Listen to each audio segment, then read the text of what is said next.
Okay. So first of all, in the last class, we learned about map method to render different elements on the DOM, right? So that is clear to you, to both of you. आप दोनों try किया कुछ map arrow function का, method? हाँ। हाँ। हाँ हाँ, किया सर, थोड़ा बहुत। अच्छा।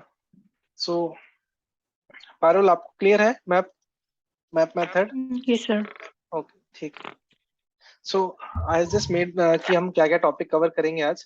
सो map is the first thing, then we will touch upon filter, then reduce, and then for each. So just for your information, all these four methods are basically JavaScript methods. This has nothing to do with React. Okay, but map and reduce will mostly be used in React if you want to display something on your DOM. If you have a array of objects and you have to collect data from that and then display something on your screen, then this map method will be used in React most of the times. Okay.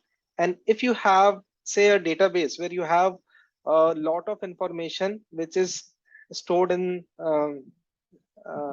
REST format in a JSON object, in that way, so in that case, if you need to filter out something, if you want to say uh, just show uh, few of the data from that whole database, what exactly you need to do, how you will take the data from there, how you will filter it, and then show what exactly you want to show it on the DOM. So for that, you might also you have to use the filter method sometimes, right? So map and filter will be used a lot in React for rendering elements on the DOM or showing something on the browser screen, right? And reduce and for each methods you should know basically. So I will just touch upon this how these are used, but these two are main according to me, okay, which you should know.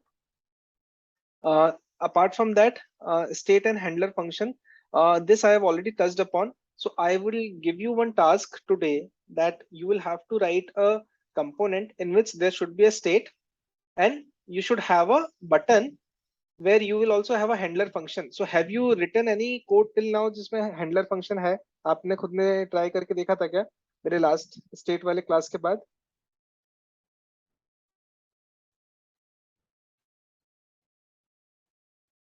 हाँ ना, hello. नहीं sir. Okay, ठीक है। सो मैं आज आपको एक थोड़ा ये ब्रशअप करके दूंगा एंड आपको ये टास्क दूंगा, ये नेक्स्ट क्लास के पहले आप ट्राई करना ये करने का, ठीक है? तो ओके। ये this should be your task for today. And then उसके बाद हमारा जो एक नेक्स्ट लेसन है वो होगा बेसिकली एपीआईज कैसे यूज करना है। अभी हम ये जो मैप और फिल्टर फंक्शन यूज कर रहे हैं, ये अभी हम किसी डेटाबेस से डेटा फेच नहीं कर रहे, ये अभी हम कुछ तो हमारा खुद भी एक एरे ऑब्जेक्ट बना रहे हैं, एक एरे ऑफ ऑब्जेक्ट्स बना रहे हैं, और फिर वहां से हम डेटा शो कर रहे हैं जो कि हमने लास्ट क्लास में देखा था। But if you need to do it from a API, then how we will do it, that we will see in the like how we can use fetch method from JavaScript, or we can have a third party library Axios to work with APIs. Okay, so if I will just show you 1 second. So I'm just showing in our whole chapter wise modules. So we have covered JSX in state. Basically, I want to make sure that you are pretty clear about state and handler function and how to use handler functions on any of the on click event of a button, or if someone is clicking on any link, how we are taking any how we are executing any function, or how we are doing something on the screen. That interactivity in the web app is basically by these kind of handler functions, right? So how we can do that? So इसके लिए मैं पहले वो एक cover करूंगा, then we will jump on to this particular chapter, chapter 10, because this is related to map, array, and these things. So we will cover this fetching data from API, and then after that we will move to the next part, where we will also go in more depth in the next topic which we have, which is basically props. So आपका this is done almost, ये class components मैंने आपको already पढ़ाया है। आपको मैं state के अंदर और इन डेप्थ पढ़ाने वाला हूँ, और आपको आज एक टास्क देने वाला हूँ मैं। उसके बाद ये वाला एक तो चीज है, ये हम करेंगे, ये अभी हमने नहीं किया है चैप्टर 9, लेकिन this is irrespective of these things, props और लाइफ साइकिल मेथड्स के पहले we can just learn fetch, because this is related to map और फिल्टर। क्योंकि आप डेटा जो भी फैच करते हो एपीआई से, उसको हम कैसे शो करेंगे स्क्रीन पे, वो हम मैप से ही करते हैं। तो अगर आपको ये आता है तो this is a very small chapter, तो we will complete this first because ये अभी कंटिन्यूटी में है। Then we'll go to props. We'll learn everything about props here. Then in the class component, the last topic which will be remaining is what are the life cycle methods which are present in class components, what exactly they are, वो, and then इसके बाद हम functional component पे jump करेंगे जो कि हमारे main topics होंगे, और इसके अंदर हमें और डेप्थ में जाना पड़ेगा हर एक चीज के। सो this will be our flow. I'm just explaining you so that you have a bigger idea.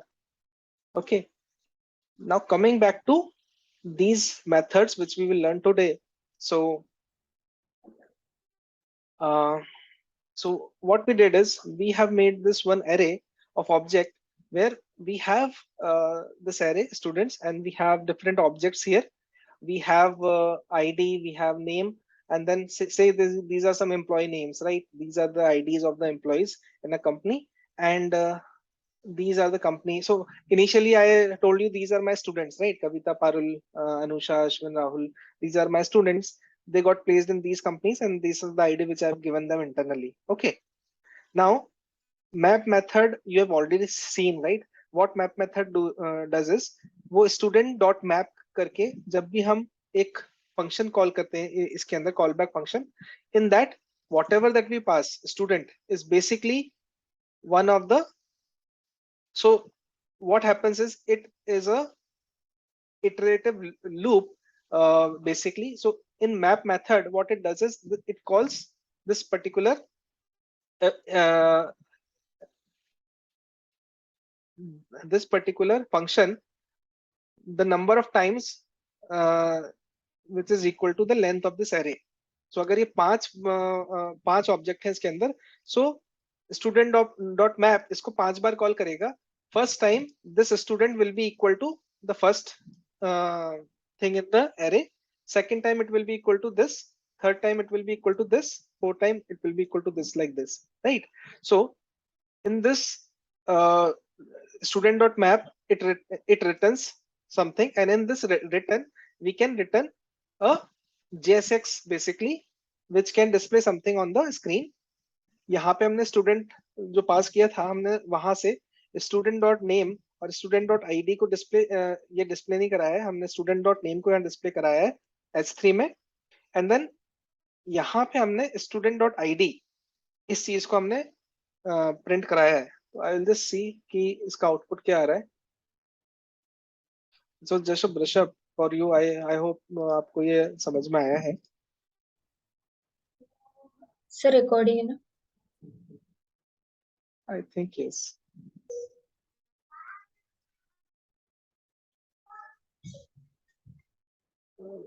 One second.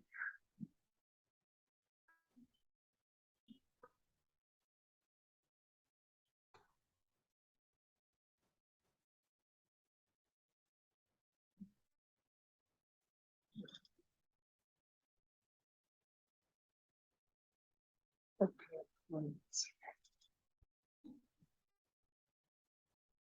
ठीक है। So using map to display my student names, तो मैंने स्टूडेंट नेम्स दिखाए थे, उसके नीचे मैंने यहाँ पे उनके जो आईडी थे वो दिखाए थे, राइट? ये समझ में आया आपको?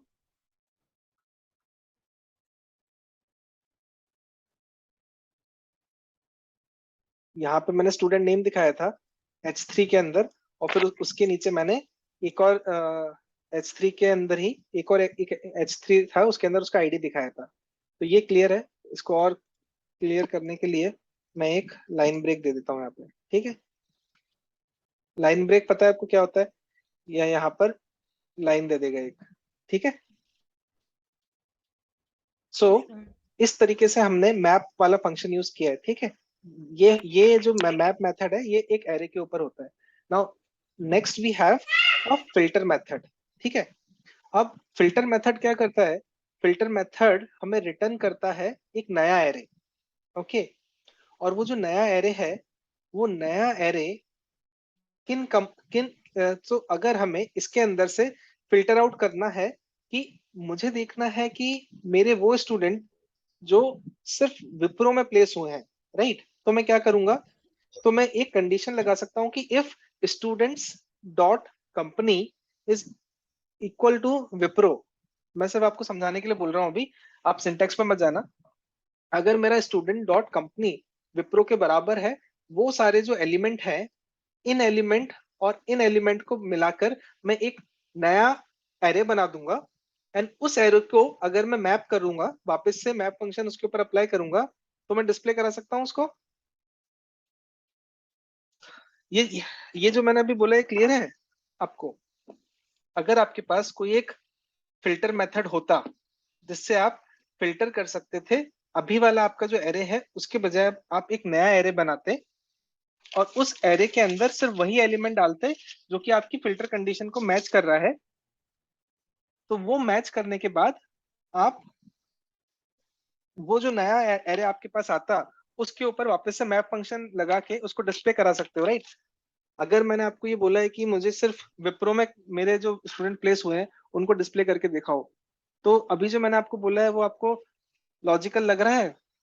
वैसे ही करेंगे, समझ में आ रहा है? हाँ, फिल्टर से दिखा सकते हैं सर। ठीक है। तो अभी once again, one second, एक सेकेंड ना, आपको और अच्छे से समझाने के लिए।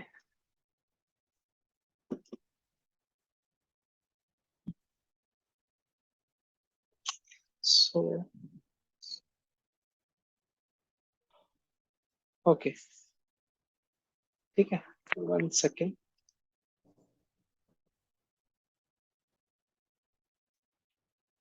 सो अभी ये जो फिल्टर मेथड है ना, फिल्टर मेथड, ये फिल्टर मेथड क्या करता है? अगर आपके पास ये पहले से एक एरे था जो कि मैंने आपको बताया, राइट। ये है 1 2 3 4 4 5, राइट। ऐसा कुछ भी है या फिर जो भी आपने देखा है वो भी है। तो अगर आप फिल्टर एरे बनाते हो और फिल्टर एरे के अंदर अगर एक कोई कंडीशन लिखते हो, अभी ये एक है एरे 1, राइट। तो अगर मैं एरे 1 करूंगा, डॉट फिल्टर करता हूं, तो ये एक रिटर्न, ये जो मेथड है ना, ये रिटर्न करता है एक नया एक एरे।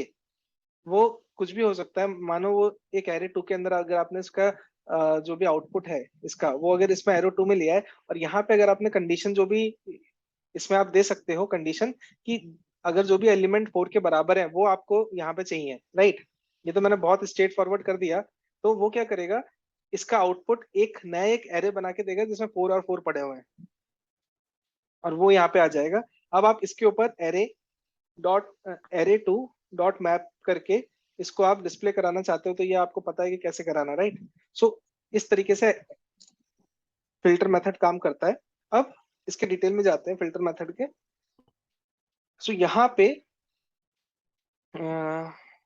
यस, सो यहाँ पे using filter to display my student names, start name student students students who are placed in Wipro, ठीक है। Student placed in Wipro colon, यहाँ पे हमें जो भी लिस्ट है उन सारे स्टूडेंट की दिखनी चाहिए जो विप्रो में प्लेस हुए हैं। तो अब मैंने यहाँ पे क्या किया है, स्टूडेंट डॉट फिल्टर किया है। इसके अंदर वापस से कॉल बैक फंक्शन आएगा। कॉल बैक फंक्शन के अंदर जिस तरीके से मैप के अंदर हमें एक सिंगल इंडिविजुअल एलिमेंट मिलता है, उसको हम किसी एक नाम देके एक्सेस करते हैं, उसी तरीके यहाँ पे हमने स्टूडेंट नाम दिया है। स्टूडेंट हर एक बार, ये एक फिल्टर मेथड हर एक एलिमेंट के लिए एग्जीक्यूट होगा। मतलब ये एलिमेंट 1 है, ये एलिमेंट 2, एलिमेंट 3, हर एक एलिमेंट के लिए एग्जीक्यूट होगा। और every time what we are doing is, हम जब रिटर्न करते हैं इसके अंदर, तो हम रिटर्न कर रहे हैं, सॉरी, इसके अंदर हम रिटर्न कर रहे हैं student dot company is equal to Wipro. So हम हर बार स्टूडेंट डॉट कंपनी को विप्रो से चेक कर रहे हैं। अब ये जब रिटर्न के अंदर ये क्या चीज है, हमने तो यहाँ कंडीशन लिख दी, तो फिल्टर के अंदर, रिटर्न के अंदर हम कंडीशन लिखते हैं, और ये कंडीशन जब भी ट्रू होती है ना, तो ये जो भी एक एलिमेंट होता है ये एक नए एरे में चला जाता है, और ये कंडीशन जब फॉल्स होती है तब वो उस नए एरे के अंदर नहीं जाता। ठीक है। सो अगर यहां पर पहली वाली कंडीशन जब एग्जीक्यूट हो रही थी तो इक्वल इक्वल टू विप्रो नहीं था, तो ये पूरा का पूरा जो एलिमेंट था स्टूडेंट, वो नए एरे में नहीं गया, सेकेंड बार भी नहीं गया, थर्ड टाइम कंपनी विप्रो के बराबर थी तो ये उसके अंदर चला गया, ये उसके अंदर नहीं गया, ये वापस से उसके अंदर चला गया, जो जो नया एरे बना। राइट। सो ये जो कोड एग्जीक्यूट हो रहा है यहां से यहां तक, उसके अंदर इस पूरे चीज ने एक चीज रिटर्न करी है जो कि एक नया एरे है, और वो एरे के अंदर अभी दो ही एलिमेंट है। फर्स्ट एलिमेंट है ये वाला, और सेकंड एलिमेंट है ये वाला। अब हमारे पास ये जो एक नया एरे आया है, इस नए एरे के ऊपर हमने वापस से एक मैप मेथड लगाया है, क्योंकि हमें उसको डिस्प्ले कराना है। अब इस बार वापस से मैंने स्टूडेंट करके उस दो एलिमेंट के एरे के ऊपर एग्जीक्यूट किया है उसको, और जो भी स्टूडेंट आईडी थी वो हमने यहाँ पे दिखा दी है, और जो स्टूडेंट नेम है वो हमने, ये स्टूडेंट आईडी दिखाई नहीं है, ये की में डाली है मैंने। ये की करके एट्रीब्यूट क्या होता है और ये क्यों डाला है, इस पे मैं बाद में आऊंगा, या मैं आपको बताऊंगा अभी। अगर मैं इसको हटा भी देता हूँ ना, तो भी एक कोड चलेगा। अभी मैंने क्या किया है, H3 के अंदर सिर्फ स्टूडेंट नेम दिखाया है आपका, जो भी मेरे विप्रो में काम करते हैं वो। करेक्ट। अभी आप यहाँ पे देखिए कि क्या आ रहा है। ये जो अपना कोड है, ये कोड है, right. Using filter to display my student who are placed in Wipro, student placed in Wipro Anusha और राहुल। करेक्ट। यहाँ पे विप्रो में कौन से प्लेस्ड हुए थे, अनुषा और राहुल। अभी मान लो मुझे माइक्रोसॉफ्ट में कौन प्लेस हुआ है, कविता प्लेस हुई है माइक्रोसॉफ्ट में, तो अगर मेरे को वो दिखाना है तो मैं क्या करूंगा, मैं इसको उठा के विप्रो की जगह माइक्रोसॉफ्ट करूंगा, और फिर मैं सेव करूंगा यहाँ पे, और यहाँ जाके देखूंगा तो students who are placed in, अब ये तो मैंने स्टैटिक लिखा हुआ है इसलिए अपने आप चेंज नहीं हुआ, नहीं तो हम बहुत इजीली वो चीज को भी चेंज कर सकते हैं यहाँ पर, राइट। लेकिन अभी के लिए वो नहीं होगा क्योंकि मैंने वो चेंज नहीं किया हुआ है। करेक्ट। सो ये तो मैंने हार्ड कोडेड लिखा हुआ है, ये समझ में आ रहा है ना आपको, इसलिए विप्रो लिखा हुआ आ रहा है। लेकिन यहाँ मैंने चेंज किया माइक्रोसॉफ्ट, तो ये जो चीज थी ये सिर्फ माइक्रोसॉफ्ट में आ गई। अभी मान लो कि पारुल और कविता दोनों ही माइक्रोसॉफ्ट में प्लेस हुए हैं, मान लो, हाँ। तो अभी जब मेरा ये एग्जीक्यूट होगा फिल्टर, तो जो नया एरे बनेगा उसके अंदर दो लोग होंगे, वो दो लोग आप दोनों होंगे, और वो मैं बाद में उसके ऊपर मैं फंक्शन लगा के आप दोनों के नाम डिस्प्ले यहाँ करा रहा हूँ ऐसे। तो अभी आएगा कविता और पारुल। ये क्लियर है। Yes sir. तो इस तरीके से सर हमें मैं, हाँ, सर हम यहाँ पे नाम भी ले सकते थे। मतलब नाम नाम लिए, जिसका नाम, हाँ मतलब ये जो कंपनी है ना, इज इक्वल टू नाम भी ले सकते थे हाँ ना हाँ सर। हाँ और ये इक्वल टू चाहिए ना सर, ये सिर्फ वन इक्वल टू हम वैल्यू के लिए डालते हैं ना, वैल्यू स्टोर होने के लिए या फिर उसकी वैल्यू शो करने के लिए।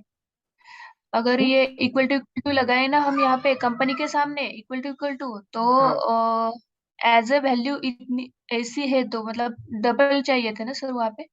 हाँ, डबल ही है वो। ये देखो, ये सिंगल ऐसा होता है इसमें, डबल ऐसा ओके होता है। Okay sir. एक, ये सिंगल है, सिंगल तो कुछ मतलब ही नहीं रहेगा, डबल, डबल हाँ। में कंपैरिजन हो रहा है एटलीस्ट, राइट। और वो, अभी ये देखो, अभी मैंने आप जो बोल रहे थे वैसा लिख दिया है। हम्म। यहाँ पे क्या है, Kavita is placed in Microsoft, Parul is placed in Microsoft. Okay. ठीक है। सो इस तरीके से आप ये फिल्टर मेथड यूज करते हो, और फिल्टर मेथड आपको रिटर्न देगा एक एरे, और उस एरे को आप वापस से मैप कर सकते हो और वो उन चीजों को आप दिखा सकते हो अपने ब्राउजर के ऊपर, अपने अपने डॉम पे। ठीक है। नाउ नेक्स्ट जो मेथड है, बेसिकली ये दोनों मेथड आपको बहुत अच्छे से आने चाहिए, ये आपको बहुत यूज होंगे। उसके बाद ये एक नॉर्मल एक रिड्यूसर भी होता है यूज्ड, लेकिन ये इतना मैंने रिएक्ट में तो बहुत ज्यादा यूज नहीं होगा। तो इसके अंदर क्या होता है, अगर आपके पास कोई भी एक एरे है, अब यहाँ पे मैंने नंबर्स करके एक एरे लिया है जो कि 10 -10 20 30 ऐसे वैल्यूज हैं इसके अंदर। तो ये आपको किस तरीके से हेल्प करता है, इसके अंदर पहला जो एट्रीब्यूट है वो है एक्यूमुलेटर। सेकंड जो एट्रीब्यूट है वो है करंट एलिमेंट। सो ये क्या करता है, इस नंबर्स के अंदर से एक एक एलिमेंट लेके यहाँ पे डालता है, और उस एलिमेंट के ऊपर हम जो भी जो भी हम कंडीशन लिखते हैं या जो भी कुछ एग्जीक्यूट करते हैं, वो एग्जीक्यूट करने के बाद हम एक्यूमुलेटर में डाल देते हैं। और फिर अब जैसे पहली बार, सबसे पहली बार हमने एक्यूमुलेटर की जो वैल्यू होती है ना, वो इनिशियलाइज कितने कहाँ से करते हैं हम, तो रिड्यूस के अंदर दो चीजें आती हैं। पहला आपका एक फंक्शन आता है, फिर हमने कॉमा डाल के जो दूसरा चीज है वो एक वैल्यू लिखी हुई है, राइट। बेसिकली आपका इस तरीके से चल रहा है ये।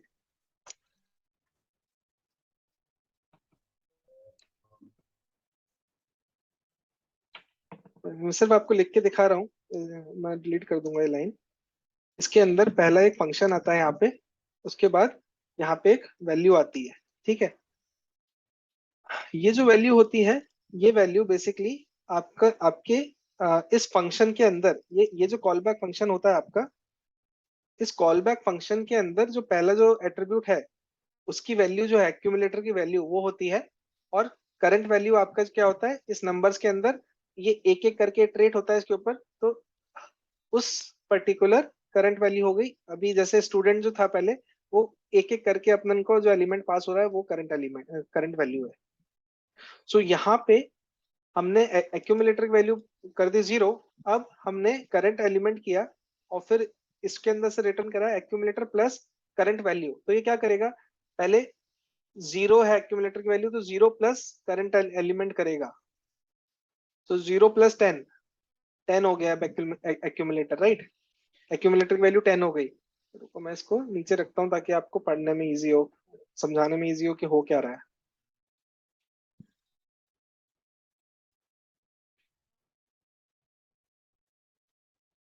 ठीक है।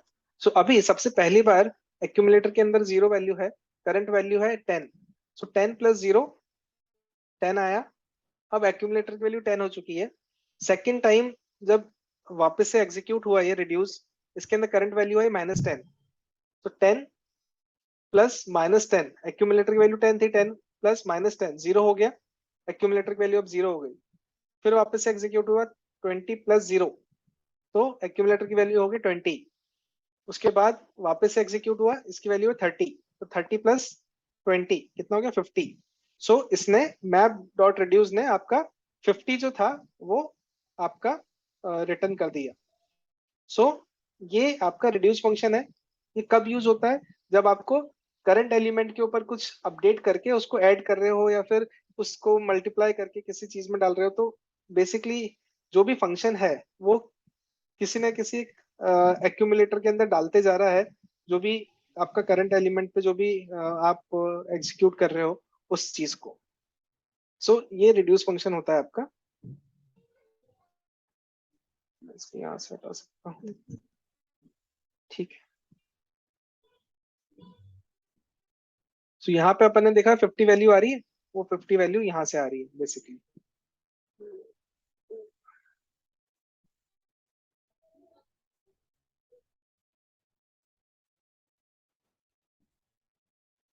ये यहाँ से जो भी रिटर्न कर रहा है वैल्यू, वो रिटर्न वैल्यू हमने H2 के अंदर दिखा रखी है। ये जो H2 है, ये स्टार्ट यहाँ से हो रहा है, एंड यहाँ से हो रहा है। जिस तरीके से हम स्टूडेंट नेम दिखा रहे हैं ना, उसी तरीके से ये पूरे के अंदर जो भी रिटर्न वैल्यू आ रही है वो हम रिटर्न वैल्यू H2 के अंदर दिखा रहे हैं यहाँ पे। ठीक है, सो ये हो गया आपका रिड्यूस। आपका जो नेक्स्ट चीज है वो है फॉर ईच। अभी रिड्यूस और फॉर ईच जो है ये बेसिकली जावास्क्रिप्ट से रिलेटेड है, वापस बोल रहा हूँ आपको। इसका इतना काम नहीं है, लेकिन ये मतलब थोड़े पॉपुलर फंक्शंस हैं, मेथड्स हैं एरे के लिए, इसके लिए आपको पता होना चाहिए, इसलिए मैं बता रहा हूँ यहाँ पे। फॉर ईच जो है, फॉर ईच जो मेथड है, वो फॉर ईच मेथड क्या करता है, मैप मेथड जैसे ही होता है। मैप मेथड के अंदर हमें स्टूडेंट मिलता है और हम उसके ऊपर कोई भी फंक्शन एग्जीक्यूट करते हैं यहाँ पे, राइट। और वो हमें रिटर्न करते हैं डॉम एलिमेंट्स। जैसे यहाँ पे रिटर्न कर दिया हमने H3 ऐसे। फॉर ईच के अंदर सेम चीज होती है, ये भी हर एक आइटम के ऊपर इटरेट होता है, लेकिन इसके अंदर ओनली डिफरेंस इज यहाँ पे आपका कुछ रिटर्न नहीं होता फॉर ईच से। Okay, it does not return anything. If you want to just do some calculation, show it on console, or just do something and then store it into some variable, या आपका set state के अंदर अगर आपको कुछ change करना है, वो सब अगर आपको कुछ करना है एग्जीक्यूशन, तो आप इसमें कर सकते हो फॉर ईच में। But it does not return anything, so you can not use it to display anything on the DOM, जैसा कि आपने यहाँ किया मैप के अंदर। आपका मैप के अंदर ये जो रिटर्न स्टेटमेंट है, इस रिटर्न के अंदर आपने H3 और ये सब रिटर्न किया है, right. So you do not have that kind of thing in for each. तो फॉर ईच के अंदर मैंने यहाँ क्या किया है, मैंने इस फॉर ईच के अंदर student dot for each call किया है, और हर एक एलिमेंट के अंदर से मैंने उसका नाम निकाल के डिस्प्ले कराया है। कहाँ पे, कंसोल पे, करेक्ट। सो अगर हम इसको देखेंगे तो इंस्पेक्ट एलिमेंट में जाएंगे, कंसोल में जाएंगे, तो यहाँ पे अगर हम देखेंगे तो आएगा student names in console using for each loop. Kavita, Parul, Anusha, Ashwin, Rahul, सारे स्टूडेंट के नाम आ गए यहाँ पे। ठीक है, सो ये चारों मेथड थे बेसिकली जो आपको पता होने चाहिए। मैप मेथड है, फिल्टर मेथड है, रिड्यूस और for each. So they not that difficult, इतना डिफिकल्ट नहीं है। सो आप इनको ट्राई करना। एटलीस्ट मैप और फिल्टर मेथड का भी आपको एक टास्क देता हूं मैं। मैप और फिल्टर मेथड का अंदर ये सेम टास्क लीजिए।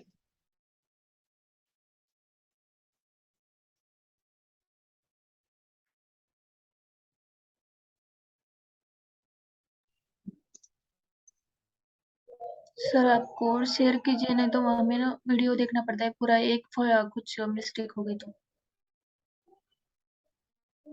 क्या शेयर करूं?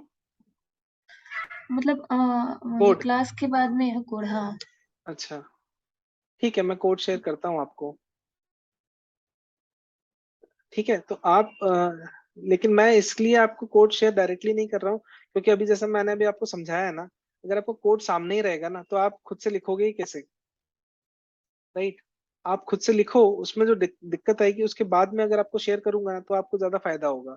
अगर आप डायरेक्टली मेरा कोड देख लोगे तो आई डोंट नो कि फिर आपको समझ में कैसे आएगा। आपको क्या करना चाहिए, जो मैंने आपको भेजा है, दिया है, उससे आप सिर्फ इसका मैप का जो सिंटेक्स है ना, वो आप समझो कि मैंने क्या एक्सप्लेन किया था, और उससे खुद से लॉजिक लिख के, जो भी मैंने टास्क अगर आपको दे रहा हूँ, जैसे जैसे अभी मैप और फिल्टर का टास्क है, तो इसके अंदर क्या है, map put the names of students on DOM and then put the students names on tom which are placed in Microsoft. Okay, ठीक है। सो ये आप खुद से अगर टास्क करने का ट्राई करोगे, तो आपको ज्यादा अच्छे से समझ में आएगा कि यार हाँ, कहाँ पे आप गलती कर रहे हो। अगर आप डायरेक्टली कोड देख लोगे तो मेरे हिसाब से आपको उतना अंडरस्टैंडिंग आपका बढ़ेगा नहीं। सो मेरे को कोड देने में तो कुछ है ही नहीं, मैं तो आपसे शेयर करने ही वाला हूँ सब कुछ। मुझे तो चाहिए कि आपको वो अच्छे से आ जाए चीजें, जो भी मैं समझा रहा हूँ। ठीक है, सो ये है बेसिकली, ये एक टास्क है आपका, टास्क 1 है ये अपना कंप्लीट हो गया। अब नेक्स्ट जो चीज थी वो है स्टेट और handler function. First of all बताइए, स्टेट और हैंडलर फंक्शन आपको समझ में आया था कि जब मैंने लास्ट टाइम समझाया था? उसके बाद आई डोंट नो, आपने वो, मैंने आपको टास्क नहीं दिया था लास्ट टाइम, तो मुझे डाउट है कि आपको ये 100% समझ में आया कि नहीं आया। आपका क्या अंडरस्टैंडिंग है स्टेट और हैंडलर फंक्शन का? हैंडलर फंक्शन सर हम इसलिए बनाते हैं कि कोई बटन पे क्लिक करने के लिए हमें जो आउटपुट चाहिए वो हो जाए, और स्टेट उसका ये था कि जो वेरिएबल था हम्म। वो क्या बोलते हैं उसको, एक सिंपल वेरिएबल लिया था हमने, उस पर हम्म। हैंडलर फंक्शन बनाया था, और एक स्टेट वेरिएबल लिया था, उस पर हैंडलर फंक्शन बनाया था।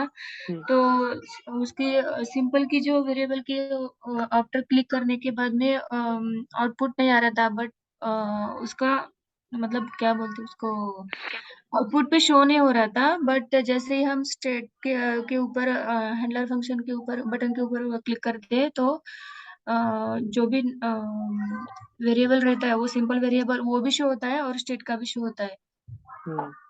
तो बेसिकली स्टेट, आप उन वेरिएबल्स को स्टेट की तरह यूज करते हो, या उन जो भी चीज, अगर आपको कोई वेरिएबल है, अगर आपके पूरे प्रोग्राम में जो आप चाहते हो ऑटोमेटिकली चेंज होता है, तो वो डॉम पे ऑटोमेटिकली चेंज हो जाए, उन सबको आप एज अ स्टेट लेते हो। सो ये बिल्कुल सिंपल सी डेफिनेशन है स्टेट की, कि जो भी एलिमेंट्स आप अपने कंपोनेंट के अंदर ऑटोमेटिकली चाहते हो कि वो स्क्रीन पे रेंडर हो जाए as soon as they will change, तो आप उनको एज ए स्टेट कंसिडर करते हो।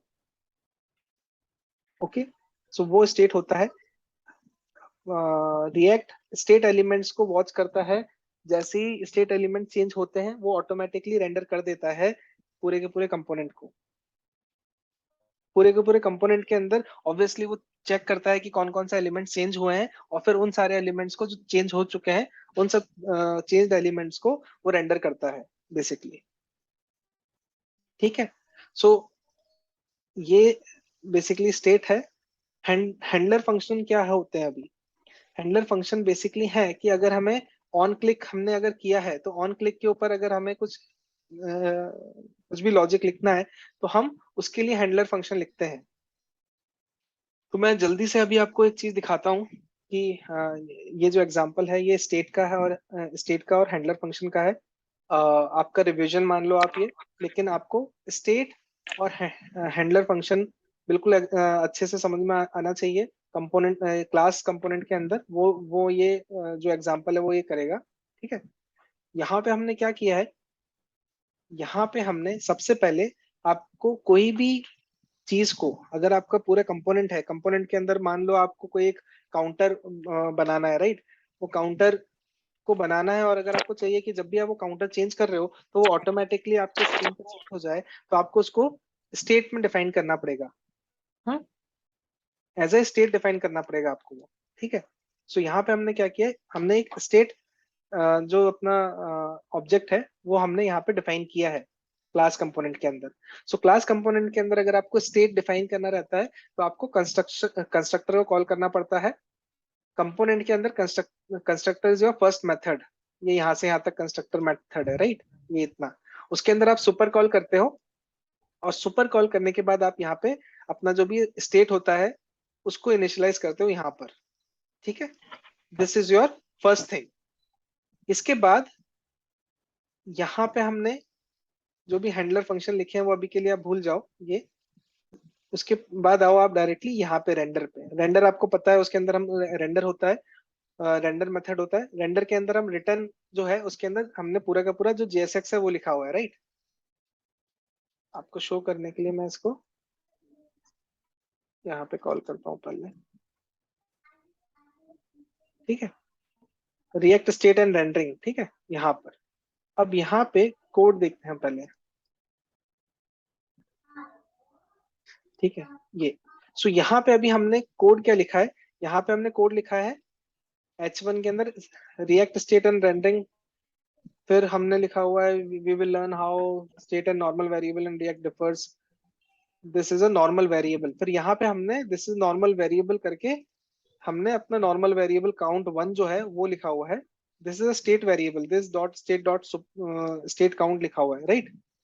तो यहाँ पे हमारा जो स्टेट वेरिएबल है, तो अभी क्लास कंपोनेंट के अंदर ये ध्यान रखिए, जब भी आपको जो भी स्टेट है, अब ये जो स्टेट है ये एक रिएक्ट का डिफाइंड वो